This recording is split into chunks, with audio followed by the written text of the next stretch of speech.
I would say delightful. The reason is I'm impressed with the quality of persons who have come to speak on the panels. It's interesting to have people right on the ground doing the actual work in the room with you, and so much learning experience, right? So much similar experiences, so much things to learn about what people have tried, what has worked, what hasn't worked, and what we're most concerned about for the future. So I think it was just, I don't think in recent times I've seen that much quality of people who actually doing the work on panels in rooms. Like, it's interesting, you're getting people from Chile, from Philippines into the room to have conversations that matter. That's just delightful. I think the interesting thing for me was about how in the end agreements are just as useful as the actual prosperity that they deliver.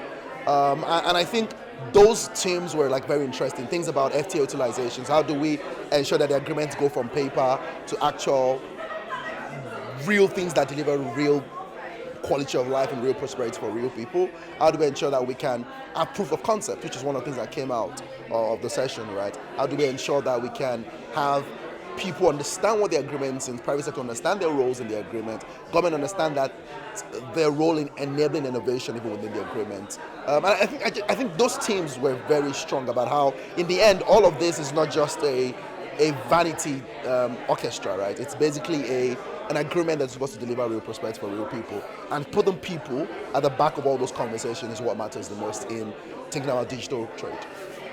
I think I was intrigued by some of the conversations around how we could deal. For instance, one example that came out was the issues about coordination in the previous panel. How, things like laying roads and cables, and this question about how one ministry lays roads, one ministry lays cables, and they could become they're both trying to deliver development, but by just not getting good coordination, they could work across purpose. And there were two examples I was given, right? One was the example where the cables were laid first, and every time they had to do roads, they cut the cables. And the other example was one where the roads came first, and they had to dig up every time to lay cables. So it's like this question of, yes, it's one thing to have good intentions and one thing to want to deliver development, but we also have to figure out what coordination needs to look like to ensure that we actually don't work at cross purpose and become a stumbling block. I think that's something that stuck out to me. An example where that was useful and successful was a story I heard about what's happening with finance, where someone says the best way to get smartphones into the country was to take the tax off the smartphones, and he just has to go to the Ministry of Finance in this country to make that happen. So that was also really something very interesting, just seeing the role that coordination plays, either for the advantage or to the demerit when you're not properly coordinating. I think that one thing that I'll be interested in seeing is how do we deal with the infrastructure that we need for digital trade. I think we didn't talk about that as much, right? Digital trade in the end has a cost, right? You need to think of infrastructure, that there's soft infrastructure and there's hard infrastructure you need for digital trade to thrive. I think we didn't talk about that and the cost that means, particularly for developing countries, right? What that cost meant and innovative ways to figure out the cost. I know one of the things that we worked on was a state of digital infrastructure report on the African continent. And I think just that's something I'd have wanted us to talk about. We never got a chance to talk about it, but we'll have been trying to have a conversation around what's the kind of infrastructure that we think is important, both soft and hard. And for instance, we talked about postal service, but not as an infrastructure, but as something that enables e-commerce, but also what's the cost of that? And what are the compromise and the balances that countries have to balance, particularly on a Pan-African scale like the 54 African countries.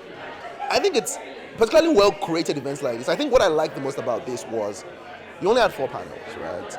And it was an hour each, an hour 15 minutes, which is good because what happens most times is people want to compress all these kind of conversations into 20, 30 minutes and you don't really get into the substance of the conversation. I like the curation. I like that it was real people on the ground in the rooms. I like that we had enough time to actually have a vibrant conversation. I like that you could have a lot of shared. For instance, out of this meeting, there are like 2-3 potential conversations that I'm going to have with 2 people already working on two interesting things that I think I'm going to have to learn from. For instance, I heard about the experience of what's happening in Colombia, where there's been an agreement in digital trade and not been implemented. So I think just the shared learning, the relationship that you build out of it, the best practices, seeing the pitfalls that people have made, seeing the experts you can call on, and also just communicating the work that you're doing to an audience that might need it. It's just like all the things that I see as important.